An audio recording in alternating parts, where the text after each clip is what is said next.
अस्सलाम वालेकुम, मैं अंबर जान मोहम्मद। होपफुली आप सब लोग बहुत अच्छे से होंगे। आप लोगों को मेरे लेक्चर्स भी समझ आ रहे होंगे।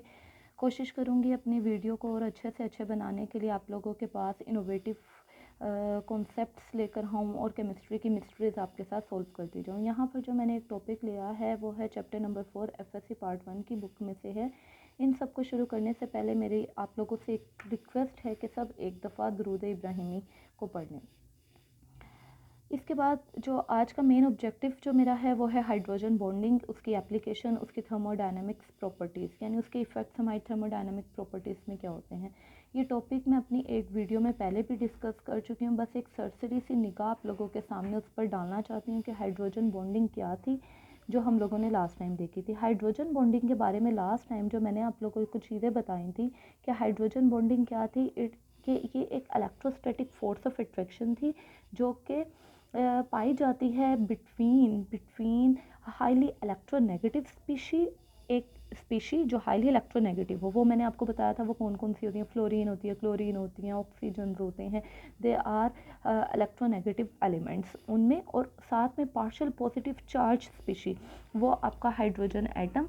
ये उनके दरमियान एक फोर्स ऑफ अट्रैक्शन है जिसकी वजह से एक लूज बॉन्ड बन जाता है। ये दूसरी फोर्स ऑफ अट्रैक्शन से डिफ़र इस तरह से हैं कि बाकी जो अट्रैक्शन है वो बहुत थोड़े टाइम के लिए होती हैं और ख़त्म हो जाती हैं। These are the attraction. लेकिन ये जो है ये एक लूज़ बॉन्ड बना लेती हैं। अगर आप अपने यहाँ पर मैंने एक एग्जांपल ली हुई है, एक सिंपल एग्जांपल है वाटर मॉलिक्यूल की। आप यहाँ पर देख सकते हो कि वाटर मॉलिक्यूल है जिसमें एक ऑक्सीजन है और 2 हाइड्रोजन एटम है। ऑक्सीजन जो है उसके ऊपर पार्शियल पॉजिटिव चार्ज है और ऑक्सीजन के ऊपर पार्शियल नेगेटिव चार्ज है। मैं थोड़ा सा गलत बोल गई हूँ कि ऑक्सीजन के ऊपर कौन सा चार्ज है, पार्शियल नेगेटिव, जबकि हमारे जो 2 पार्शियल पॉजिटिव स्पीशीज़ हैं हमारे हाइड्रोजन एटम, उनके ऊपर पॉजिटिव चार्ज है। अब आप लोगों को ये तो पता है कि ऑक्सीजन और हाइड्रोजन के दरमियान जो बॉन्ड बना होता है वो बॉन्ड होता है कोवलेंट बॉन्ड, जो कि शेयरिंग ऑफ इलेक्ट्रॉन्स की मदद से बना होता है। जब वाटर मॉलिक्यूल्स एक दूसरे के करीब आते हैं तो देखा गया कि इनके पार्शियल नेगेटिव स्पीशी जो कि हमारी ऑक्सीजन है और एक पार्शियल पॉजिटिव स्पीशी जो कि हाइड्रोजन है, उनके दरमियान जो थी कुछ अट्रैक्शन की फोर्सेस थी। तो देखा गया it is the loose bond that held between them. उस बॉन्ड को हमने नाम दिया अपने हाइड्रोजन बॉन्डिंग का। उसके बाद आया हमें कुछ बातें वाटर मॉलिक्यूल की पता थी कि these are the polar molecules. के पोलर मॉलिक्यूल्स होते हैं, जो dipole dipole force of attraction होती है वो भी अगर आप लोगों को याद हो तो हमने एफएससी में यही पढ़ी हुई है कि the force of attraction between negative and positive charge. जो पॉजिटिव और नेगेटिव आयंस के दरमियान में जो अट्रैक्शन होती है उन्हें हमने dipole dipole force of attraction आया। इनमें भी वो फोर्सेस एग्जिस्ट करती हैं but they are differ from the hydrogen bonding. वो हाइड्रोजन बॉन्डिंग की निस्बत मुख्तलिफ होती हैं। उनकी अगर स्ट्रेंथ देखी जाए तो हाइड्रोजन बॉन्डिंग की निस्बत जो होती है वो बहुत कम होती है, ये बहुत कम टाइम के लिए होती हैं। डाइपोल डाइपोल फोर्सेस जो होती हैं ये सिर्फ और सिर्फ एक अट्रैक्शन होती है, जो यानी आप कहते हो ना किसी के साथ आप वक्ती मिले, आपका इंट्रैक्ट हुआ। लेकिन हाइड्रोजन बॉन्डिंग क्या है, ये एक लूज बॉन्ड है। एक लूज बॉन्ड यानी जो कि एक बॉन्ड की फॉर्म में है। एक उसके बाद आगे चलते हैं कि इसके रीज़न्स क्या हैं, ये बॉन्डिंग बनाता क्यों है। तो इसकी जो मेन रीज़न है वो मेन रीज़न है ये ऑक्सीजन एटम। इस ऑक्सीजन एटम के ऊपर जो लोन पेयर 2 मौजूद होते हैं, ये 2 लोन पेयर्स जो होते हैं ये अटैक करते हैं हमारी हाइड्रोजन के ऊपर, जो कि जिसके पास सफिशेंट पार्शियल पॉजिटिव चार्ज मौजूद होता है। सफिशेंट पार्शियल पॉजिटिव चार्ज होता है। ये जो पॉजिटिव चार्ज हाइड्रोजन के ऊपर होता है ये इसको फोर्स करता है कि वो इसमें स्ट्रॉन्ग इलेक्ट्रिकल फील्ड पैदा करे, क्योंकि आपको पता है तमाम एटम जो होते हैं वो स्पिन कर रहे होते हैं। जैसे आप लोग यहाँ पे देख रहे हो कि मेरी पेंसिल जो है वो स्पिनिंग मूवमेंट में है। इसी तरह जबकि अगर दूसरे मॉलिक्यूल्स को देखें तो वो ऑक्सीजन एटम जो होते हैं वो उनके साथ कौन सा वाला बॉन्ड बनाए हुए होते हैं, कोऑर्डिनेट कोवलेंट बॉन्ड। ये कुछ ऐसी बातें थी जो हम कल कर चुके थे हमारे पिछली वीडियो में, ये आपको मिलेंगी हैं भी, इसलिए मैं जल्दी जल्दी इनको गुजार रही हूँ। फिर कुछ क्वेश्चंस थे जो मैंने आपके लिए रखे थे, जैसे कि why dipole dipole force of attraction weaker than hydrogen bonding. Hopefully इसका आंसर भी आपको लेक्चर में मिल चुका होगा। कॉजेज ऑफ हाइड्रोजन बॉन्डिंग भी मैं बता चुकी थी कि this is due to electronegative. लेकिन हर वक्त यही पॉइंट यानी कहना कि हाइड्रोजन बॉन्डिंग सिर्फ और सिर्फ इलेक्ट्रॉन नेगेटिविटी एटम की वजह से होती है, तो ये कहना आया इतना ठीक नहीं होगा, क्योंकि यहाँ पर मेरे पास एक एग्जांपल है जो कि मैं आपके साथ शेयर करूँगी। वो एग्जांपल मेरी है क्लोरोफॉर्म और एसीटोन की। आप सबको पता है कि जो मेरे पास ये तीनों क्लोरीन एटम है, दे आर हाईली इलेक्ट्रोनेगेटिव, इनके ऊपर पार्शियल नेगेटिव चार्जेस होते हैं।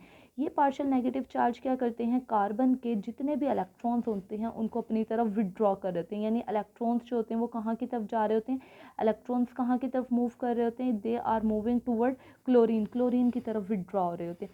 अब जिसकी वजह से ये कार्बन जो होता है अपने साथ पार्शियल पॉजिटिव वाले इलेक्ट्रॉन्स को अपनी तरफ विड्रॉ कर रहा होता है, ये इसके इलेक्ट्रॉन्स को अपनी तरफ ले रहा होता है, यानी इसके इलेक्ट्रॉन मूव कर रहे होते हैं इसकी तरफ को, जिसकी वजह से इसके ऊपर कौन सा चार्ज आ जाता है, पार्शियल पॉजिटिव चार्ज। ये पार्शियल पॉजिटिव चार्ज जब भी करीब आता है किसी इलेक्ट्रोनेगेटिव स्पीशी, जैसे कि यहाँ पर हमारे पास जो इलेक्ट्रोनेगेटिव स्पीशी है वो एसीटोन आई हुई है, उसका पार्शियल नेगेटिव पार्ट जो होता है वो बॉन्डिंग बना लेता है इस हाइड्रोजन के साथ, जिसको हमने नाम दे दिया है हाइड्रोजन बॉन्डिंग का, जिसको हमने नाम दे दिया है हाइड्रोजन बॉन्डिंग का। यहाँ मैंने डिफरेंट एग्जांपल्स ली हुई हैं, जैसे कि hydrogen bonding between ammonia molecule, यानी अमोनिया के अपने मॉलिक्यूल्स के दरमियान उसके पार्शियल पॉजिटिव और इलेक्ट्रोनेगेटिव स्पीशी, नाइट्रोजन के दरमियान भी लूज बॉन्डिंग देख रहे हो, उनमें भी जो फोर्स ऑफ अट्रैक्शन है वो क्या है, हाइड्रोजन बॉन्डिंग है। फिर आ जाते हैं HF की तरफ। HF जो है आप सबको पता है, इंफॉर्मेशन के तौर पे हम सबको पता है कि HF को कहा जाता है it is the weakest acid. ये इंतहाई एक वीक एसिड है। वीक एसिड का मतलब क्या होता है, वो वीक एसिड उन्हें कहते हैं जो कि अपने प्रोटॉन इजीली नहीं दे सकते। तो बेटा ये अक्सर बोर्ड में पॉइंट ऑफ इंट्रेक्शन रहा है क्वेश्चन के why HF is the weak acid. HF weak acid क्यों होता है, बल्कि वीक भी नहीं वीकेस्ट क्यों होता है, क्योंकि अगर आप इसके फैमिली मेंबर देखो तो HF के जो फैमिली मेंबर अगर मैं आपको बताऊं तो हाइड्रोजन फ्लोरीन है, हाइड्रोजन क्लोराइड है, ब्रोमाइड है, आयोडाइड है। अगर इसका कंपेयर किया जाए विद दीज थ्री मेंबर, इन तीन मेंबर्स के साथ, तो HF के बारे में कहा जाता है कि HF जो है ये एक वीक एसिड है, एक वीकेस्ट एसिड है, यानी जल्दी से प्रोटॉन नहीं देता। लेकिन जब बाकियों को देखा जाए, hydrogen chlorine, bromide and iodide को देखा जाए, तो ये अपने प्रोटॉन दे देते हैं, यानी इनकी जो एसिडिटी है एज़ कम्पेयर टू HF वो अच्छी है। तो इसके पीछे रीज़न क्या है, इसके पीछे रीज़न स्ट्रॉन्ग हाइड्रोजन बॉन्डिंग है। जैसे कि आप यहाँ पर देख सकते हो कि इसका एक हाइड्रोजन एटम जो है दो इलेक्ट्रोनेगेटिव स्पीशी के दरमियान में इंट्रैप हुआ है, फंसा हुआ है। इसका जो एक हाइड्रोजन एटम है हमारे HF का वीक एसिड होने की रीज़न ही यही है कि the partial positive hydrogen atom is entrap between two electronegative atom. दो इलेक्ट्रोनेगेटिव एटम के दरमियान में ट्रैप हुआ है। एक के साथ उसने कोवेलेंट बॉन्ड बनाया हुआ है और दूसरे के साथ उसने एक लूज बॉन्डिंग बना लिया है, जिसको हमने नाम दिया हुआ है अपनी हाइड्रोजन बॉन्डिंग का, जिसकी वजह से कहा जाता है कि HF जो है as compare to other family member it is a weakest acid. क्या है, एक वीकेस्ट एसिड है। तो अगर आप हैलोजन फैमिली में एसिडिटी ऑर्डर्स देखें तो एसिडिटी ऑर्डर जो है वो किस तरफ को बढ़ रहा है, वो बढ़ रहा है HF से हाइड्रोजन आयोडाइड की तरफ, यानी HF जो है वो वीकेस्ट एसिड है as compare to HCl, hydrogen bromide and hydrogen iodide. तो ये डिक्रीजिंग ऑर्डर जो है वो इस तरफ से आयोडीन से फ्लोरीन की तरफ को डिक्रीज़ हो रहा है, जबकि फ्लोरीन से आयोडीन की तरफ को इसका जो एसिडिटी ऑर्डर है वो बढ़ रहा है, वो इसका बढ़ रहा है। तो इसके पीछे अगर आपसे कोई सवाल कर लेता है कि why HF is weakest acid as compare to HI, तो आप इसका सिंपल आंसर दे सकते हो ड्यू टू हाइड्रोजन बॉन्डिंग। अब मूव करते हैं आगे इसकी थर्मोडायनेमिक्स प्रॉपर्टीज़ की तरफ। इसकी प्रॉपर्टीज़ कौन कौन सी हैं, तो इसमें जो एक प्रॉपर्टी यहाँ पर मैं आप लोगों के साथ डिस्कस करने लगी हूँ वो है इसकी thermodynamic properties of covalent hydrides. इसमें कुछ पॉइंट्स हैं जो कि मैं आप लोगों के साथ शेयर करूँगी। सबसे पहले तो जो टर्म है थर्मोडायनेमिक्स, का पता होना ज़रूरी है। थर्मोडायनेमिक्स किसको स्टैंड करता है, थर्मोडायनेमिक, थर्म का मतलब क्या होता है, थर्म का मतलब होता है हीट, और डायनामिक्स क्या है, उसकी डायमेंशन, यानी ऐसे पैरामीटर्स जो कि रिलेट करते हैं हीटिंग के साथ। अब वो कौन कौन से पैरामीटर्स हो सकते हैं वो आप सबको पता है, मेल्टिंग पॉइंट हो सकता है, बॉइलिंग पॉइंट हो सकता है, हीट ऑफ वेपराइजेशन हो सकता है, फ्रीजिंग पॉइंट हो सकता है। These are all the thermodynamic properties. और आगे उसने लिखा हुआ कोवेलेंट हाइड्राइड्स, यानी यहाँ पर उन हाइड्राइड्स की बात हो रही है जो कि आपस में किसकी मदद से हाइड्राइड बने हुए हैं, with the help of sharing of electron, covalent hydrides.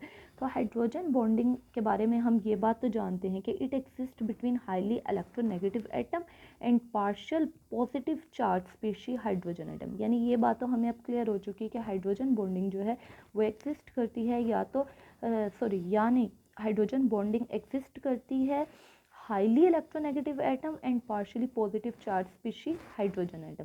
यानी एक इलेक्ट्रोनेगेटिव स्पीशी में और दूसरी जो मस्ट स्पीशी है it is our hydrogen atom है। इसके जो इफ़ेक्ट्स हैं वो ज़्यादातर देखे गए हैं upon melting point and boiling point पर। बेटा आपको अगर मैं एक जनरल एग्जांपल दूं, हाइड्रोजन बॉन्डिंग से अगर एक बच्ची है उसको 10 लोगों ने पकड़ा हुआ है, एक बच्ची को 10 लोगों ने पकड़ा हुआ है, जबकि मेरे पास दूसरी बच्ची है उसको सिर्फ 5 लोगों ने पकड़ा हुआ है, तो आप मुझे बताएं किस किस बच्ची को आप लोगों को फ्री करवाना आप लोगों के लिए ईजी होगा। जाहिर सी बात है जिस बच्ची को कम बच्चियों ने पकड़ा होगा उसको फ्रीज़ करवाना आप लोगों के लिए ईजी होगा, उसमें कम एनर्जी लगेगी। तो इसी तरह सेम उसी तरह हाइड्रोजन बॉन्डिंग जहाँ पर बहुत ज़्यादा होगी उनके मेल्टिंग पॉइंट्स, उनके बॉइलिंग पॉइंट्स उतने ही ज़्यादा होंगे। यानी more hydrogen bonding more melting point and boiling points. अब अगर ज़रा कंपेयर किया जाए इनकी फ़िज़िकल प्रॉपर्टीज़ को कंपेयर किया जाए हाइड्राइड्स की, तो यहाँ पर बेटा मैंने 4 ग्रुप्स को पिकअप किया है। एक हमारा है फोर्थे ग्रुप को आप सबको पता है it is our carbon atom family.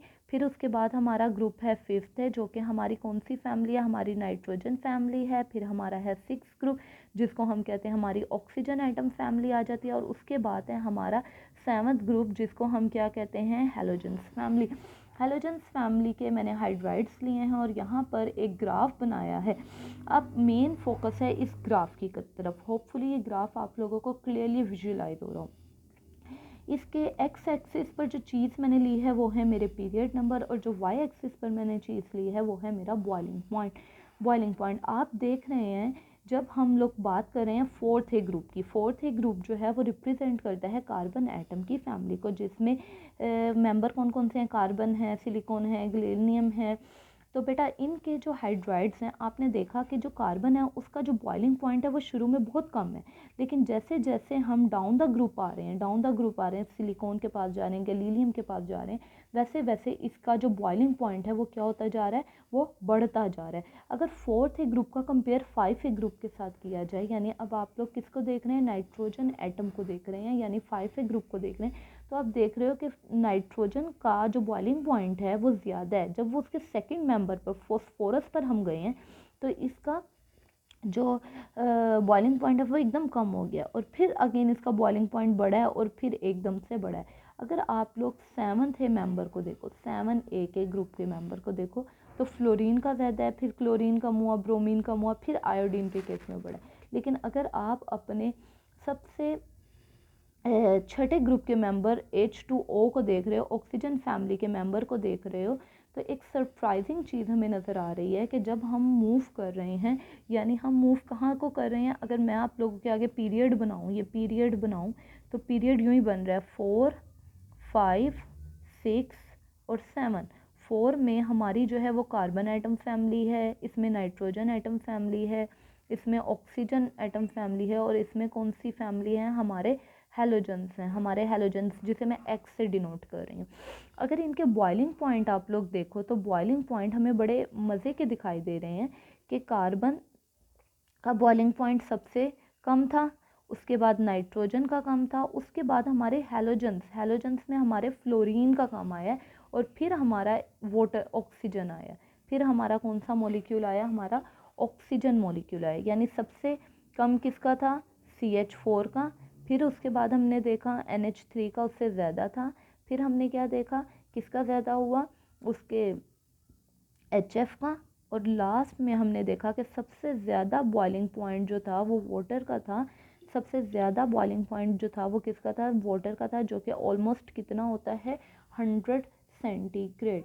कितना था? 100 सेंटीग्रेड। ये एक अब्रप्ट बिहेवियर है।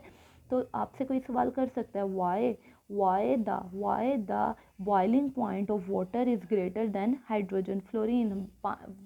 पानी का बॉइलिंग पॉइंट ज़्यादा क्यों होता है HF से, जबकि इलेक्ट्रॉन नेगेटिविटी जो है वो फ्लोरीन की ज़्यादा है। जबकि इलेक्ट्रॉन नेगेटिविटी किसकी ज़्यादा है? फ्लोरीन की ज़्यादा है, ऑक्सीजन की कम है। क्योंकि जब हम लेफ़्ट टू राइट मूव कर रहे होते हैं तो इलेक्ट्रोनेगेटिविटी ऑर्डर बढ़ रहा होता है, यानी कार्बन की इलेक्ट्रोनेगेटिविटी जो है वो कम है नाइट्रोजन से कम है ऑक्सीजन की कम है हैलोजन से। लेकिन यहाँ पे हम देख रहे हैं कि वाटर का बॉइलिंग पॉइंट ज़्यादा है, फ्लोरीन का बॉइलिंग पॉइंट कम है। तो इसकी रीज़न क्या है? इसकी रीज़न सिंपल सी रीज़न है। इसकी रीज़न क्या है? हमारी हाइड्रोजन बॉन्डिंग। अगर आप लोग वाटर मॉलिक्यूल को देखो, H2O का अगर मैं स्ट्रक्चर बनाऊं तो बेटा इसमें 2 हाइड्रोजन मॉलिक्यूल हैं जो कि आगे फर्दर हाइड्रोजन बॉन्डिंग कर सकते हैं। यानी ये मॉलिक्यूल कितने कर सकते हैं? 2 हाइड्रोजन बॉन्डिंग कर सकते हैं। लेकिन अगर बात की जाए HF की, तो HF में आपको पता है इसका सिर्फ और सिर्फ एक हाइड्रोजन जो है वो बॉन्डिंग कर सकता है। तो बेटा why hydrogen has high boiling point? Because hydrogen molecule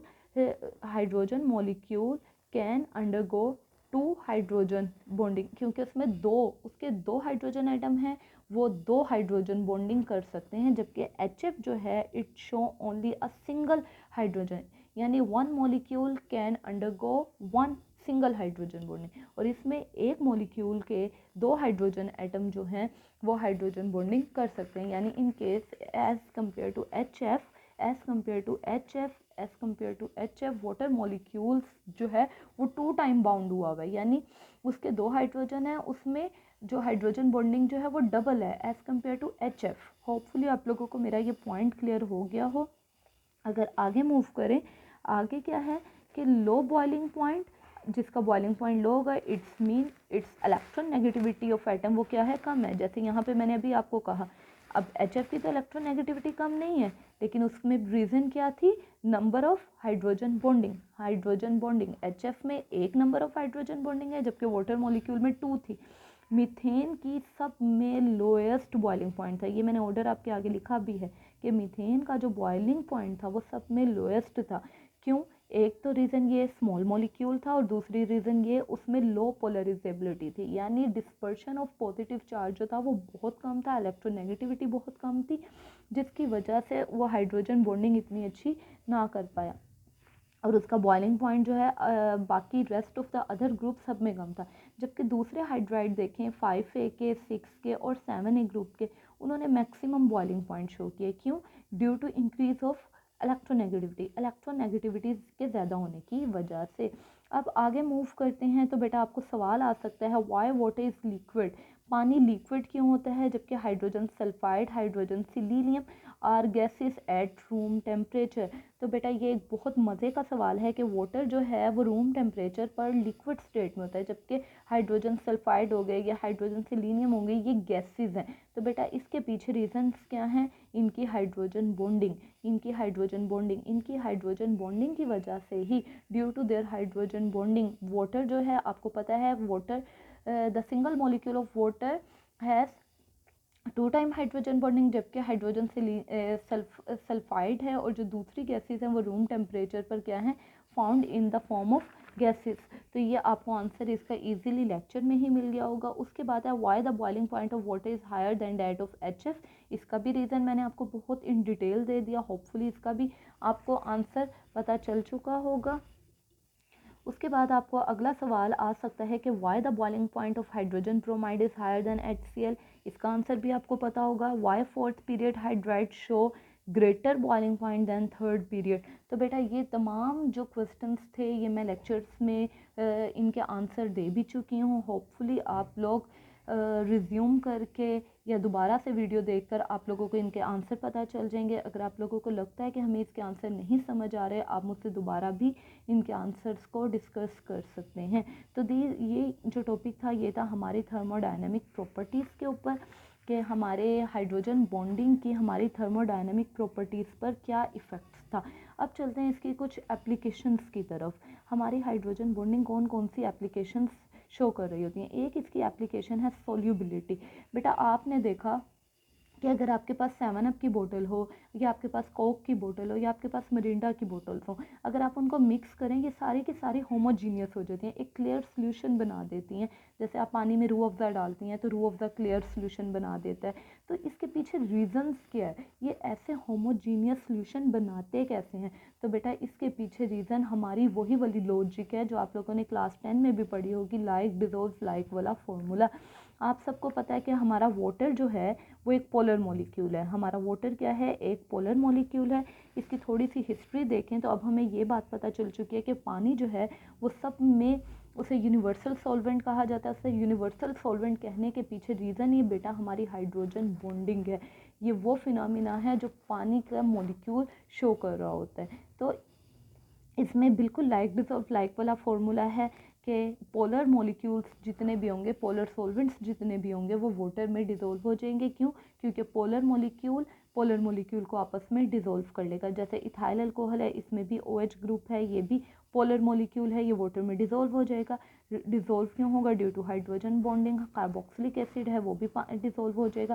लेकिन जो हमारे हाइड्रोकार्बन्स हैं दे आर नॉन पोलर। जैसे आपका ऑयल है, अगर आप एक गिलास पानी लें और उसमें आप एक गिलास पानी लें और उसमें 2-3 ड्रॉप आप किसके डाल दें, ऑयल के डाल दें। आपने देखा है कि ऑयल कभी भी वाटर में डिज़ोल्व नहीं होता। उसके पीछे उसकी रीजंस क्या होती हैं कि वो जो है वो नॉन पोलर इन। तो हमारा जो ऑयल होते हैं दे आर नॉन पोलर। तो याद आप लोगों ने यही रखना है कि जो सोल्यूबिलिटी का कॉन्सेप्ट हमने पढ़ा हुआ है ना कि लाइक डिज़ोल्व लाइक, उस लाइक डिज़ोल्व लाइक के पीछे रीजंस क्या थी? Hydrogen bonding. जो पोलर मॉलिक्यूल्स होंगे they are dissolving in polar solutions. वो पोलर सॉल्वेंट्स को ही अपने अंदर डिज़ोल्व कर रहे होंगे। जैसे वाटर जो है वो पोलर है, वो पोलर को ही डिज़ोल्व करेगा। इसमें अक्सर बच्चों से सवाल कर दिया जाता है why hydrocarbon are insoluble in water. तो बेटा इसकी रीज़न सिंपल सी यही है कि hydrocarbons are not polar, they are non polar species, so they do not show hydrogen bonding with the water molecule. वो पानी के मॉलिक्यूल्स के साथ हाइड्रोजन बॉन्डिंग को शो नहीं कर रहे होते। उसके बाद आगे मूव करते हैं तो हमारा आ जाता है इसकी अगली application structure of ice. Structure of ice अगर देखा जाए तो बेटा ये एक बहुत मज़े का टॉपिक भी है। एक आपने स्ट्रक्चर ऑफ आइस देखा है, सिर्फ और सिर्फ उसमें क्या डिफरेंस होता है, उनकी स्टेट के अलावा उनमें कोई डिफरेंस नहीं होता। जैसे पानी है, जो वाटर है वो लिक्विड स्टेट में होता है, जबकि आपकी आइस जो है वो सॉलिड स्टेट में होती है।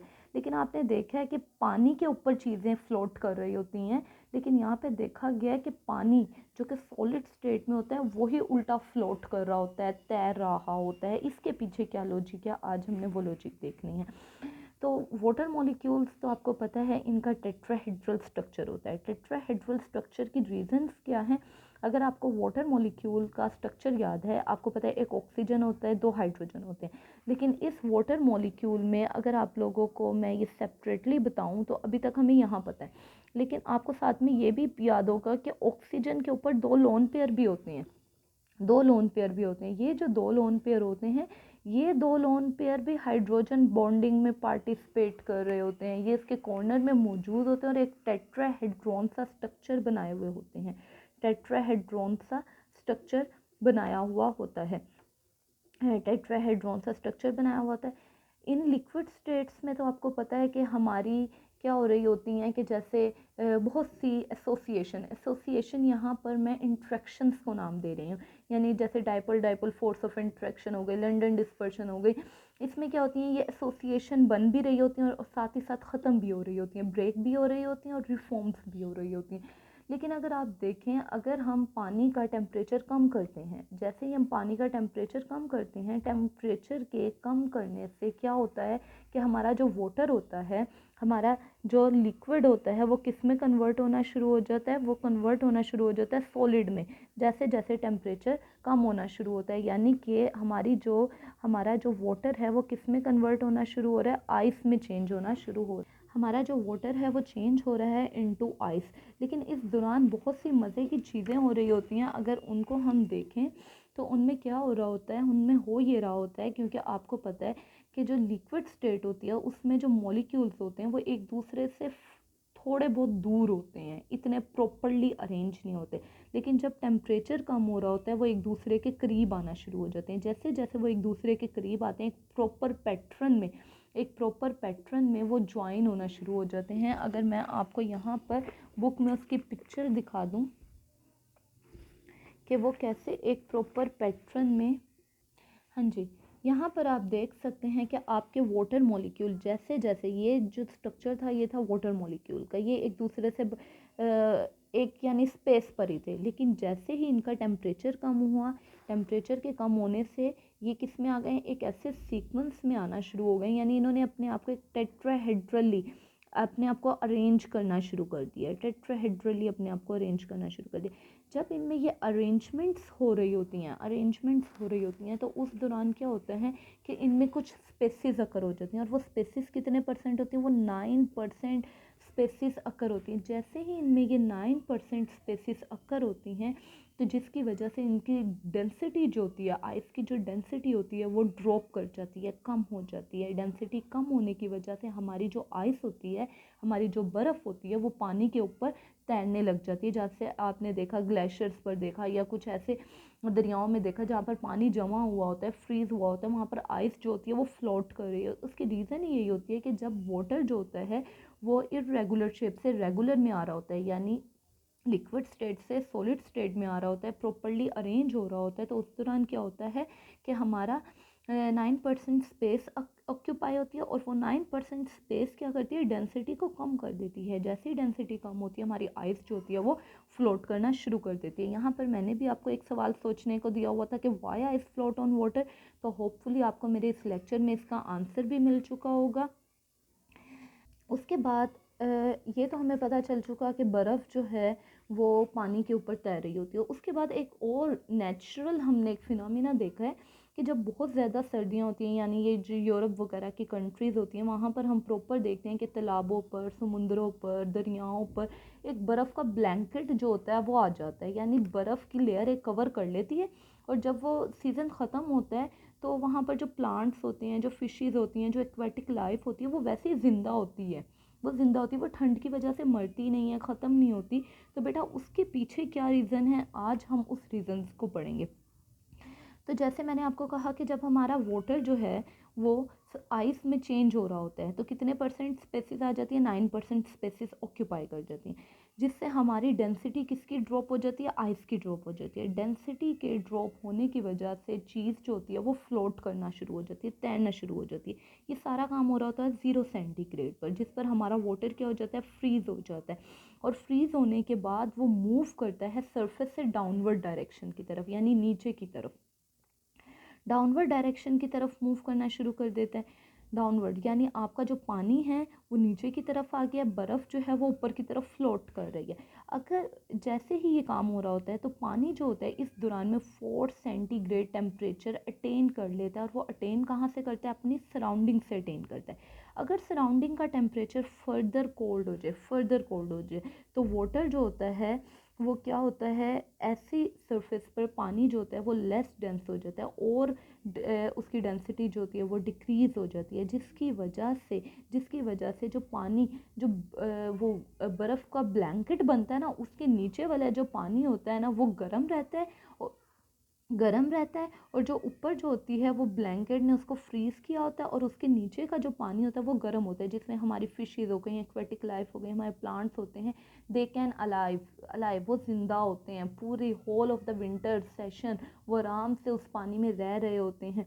ये लेयर क्या काम कर रही होती है, ये लेयर एक्चुअली इंसोलेट कर लेती है। इंसोलेट का क्या मतलब होता है, ना तो हीट को बाहर निकलने देती है और ना बाहर वाली कोल्डनेस को अंदर आने देती है कि वो टेम्परेचर को और ड्रॉप करे, यानी ये हीट लॉस से प्रिवेंट करती है। तो इस तरह से हमारी जो फिशेज़ हैं, हमारे जो प्लांट्स हैं, वो कई कई महीने तक उस ब्लैंकेट के नीचे, उस आइस ब्लैंकेट के नीचे जो है वो सरवाइव कर सक जाते हैं। अक्सर क्वेश्चन आ जाता है कि how aquatic life survive in water during the winter, पूरे विंटर में, सर्दियों के दौरान वो कैसे सरवाइव कर सकते हैं। तो बेटा इसका जो आंसर था वो सिंपल यही आंसर था कि जैसे ही हमारी जो वाटर है वो आइस में आता है, इसमें 9% स्पेसिस आती हैं, डेंसिटी डिक्रीज़ हो जाती है, सराउंडिंग से 4 सेंटीग्रेड टेम्परेचर वो अटेन कर लेता है, जिसकी वजह से जो नीचे वाला आइस ब्लैंकेट के नीचे वाला पानी जो होता है वो गर्म रहता है, और वो जो ब्लैंकेट होता है वो एक इंसुलेटर के तौर पर काम कर रहा होता है, वो हीट को पानी में से लॉस होने ही नहीं देता, उसका टेम्परेचर जो होता है वो मेंटेन रखता है। सपोज बेटा अगर सोचा जाए कि इस दुनिया में हाइड्रोजन बॉन्डिंग ना होती, हाइड्रोजन बॉन्डिंग होती ही ना, फिर क्या होता? अगर हाइड्रोजन बॉन्डिंग ना होती तो हमारा जो एक्वेटिक लाइफ और हमारे जो प्लांट हैं उनका जो पैटर्न ऑफ लाइफ था वो टोटली डिफर होता, टोटली डिफरेंट होता। उसके बाद हम मूव करते हैं इसकी अगली एप्लीकेशन की तरफ, जो कि बहुत वर्सेटाइल एप्लीकेशन है, आजकल हम अपनी डेली लाइफ में भी यूज़ करें। आप लोग देखते हो कि हमारे कपड़े गंदे हो जाएं, कोई स्पॉट लग जाए, किसी किस्म का दाग धब्बा लग जाए, तो एक क्लिनजिंग एक्शन कर रहे होते हैं जो कि होता है with the help of soap और डिटर्जेंट। बेटा ये सोप और डिटर्जेंट जो है ये भी इसीलिए सक्सेसेबल हुए हैं क्योंकि इनमें हाइड्रोजन बॉन्डिंग होती है। जो हमारे सोप का पोलर पार्ट होता है वो वाटर के पोलर पार्ट के साथ बॉन्डिंग करके सोल्यूबल हो जाता है, और जो हमारा नॉन पोलर पार्ट होता है डिटर्जेंट्स का, लाइक अगर डिटर्जेंट बेंजाइल से बने, अराइल से बने हुए हैं, तो वो उसका इनसोल्यूबल पार्ट पानी से ऊपर ऊपर रहता है, और उसमें तमाम गंद मैल हर चीज़ को वो उसमें से वॉश कर देता है। यानी with the help of hydrogen bonding you can perform the action of cleansing with the help of soap and detergent. उसके बाद आगे मूव करते हैं तो हमारी एक अगली जो मोस्ट इम्पॉर्टेंट एप्लीकेशन है वो है hydrogen bonding in biological compounds and food material. बेटा अभी तक हमने बात की एक्वेटिक लाइफ की बात की, हमने बात की थर्मोडायनेमिक प्रॉपर्टीज़ के बारे में बात की, क्लिनजिंग एक्शंस देखे, लेकिन हमारी अपनी ज़ात के अंदर भी हाइड्रोजन बॉन्डिंग एग्जिस्ट कर रही है। आप सबको पता है कि जो लिविंग सिस्टम है, living system without hydrogen bonding exist नहीं कर सकता। क्यों? क्योंकि लिविंग सिस्टम बना किससे हुआ है? प्रोटीन से बना हुआ है। प्रोटीन किन से बनी हुई है? अमाइनो एसिड से बनी हुई है। अगर अमाइनो एसिड्स का मैं यहाँ पे जनरल फार्मूला लिखूँ तो बेटा इसमें एक कार्बोक्सिल ग्रुप होता है, एक अमाइन ग्रुप होता है, एक हाइड्रोजन, और यहाँ पर आपका आर कोई सा भी हो सकता है। ये जो अमाइनो एसिड हैं ये आपस में कंबाइन करके क्या चीज़ बना रहे होते हैं? प्रोटीन्स बना रहे होते हैं, और प्रोटीन्स की ही मदद से क्या चीज़ बना हुआ होता है? हमारा डीएनए बना हुआ होता है। डीएनए स्टैंड करता है डीऑक्सी राइबो न्यूक्लिक एसिड को, डीऑक्सी राइबो न्यूक्लिक एसिड जो कि हमारा हेरिडिटी मटीरियल है। हेरिडिटी मटीरियल है, आपको पता है विदाउट डीएनए आप लाइफ को एग्जिस्ट नहीं कर सकते। ये आपका हेरिडिटी मटेरियल है। इसके बारे में कुछ चीज़ें आप लोगों को पता हैं कि ये डबल हेलिक्स होता है, यानी इसमें 2 चेन होती हैं जो कि एक दूसरे के साथ हेलिक्स की तरह, एक स्प्रिंग की तरह जुड़ी हुई होती हैं, आपस में कॉइल हुई हुई होती हैं। इसका जो डायामीटर है, डायामीटर किसे कहते हैं? चौड़ाई को, यहाँ से लेकर यहाँ तक का जो डायामीटर है उसमें कि उसकी कितना डायमीटर है? 18 to 20 आर्मस्ट्रॉन्ग। एक आर्मस्ट्रॉन्ग जो होता है वो इक्वल होता है 10⁻⁻10 के। ये बात मैंने आपको पहले भी बताई हुई है, हमने काफ़ी अच्छे से डिस्कस किया हुआ है। उसके बाद ये एक दूसरे से लिंक्ड हुए होते हैं bye hydrogen bonding. Hydrogen bonding, अगर आप लोग डीएनए का स्ट्रक्चर देखो, इस हेलिक्स को देखो, तो आप देखते हो कि इसका ये जो ऑक्सीजन है इस हाइड्रोजन के साथ क्या कर रहा होता है? हाइड्रोजन बॉन्डिंग को शो कर रहा होता है। ये ऑक्सीजन इसके साथ हाइड्रोजन बॉन्डिंग, इसके इस तरह एग्जिस्ट करने के पीछे, इस डबल हेलिक्स के एग्जिस्ट करने के पीछे जो रीज़न है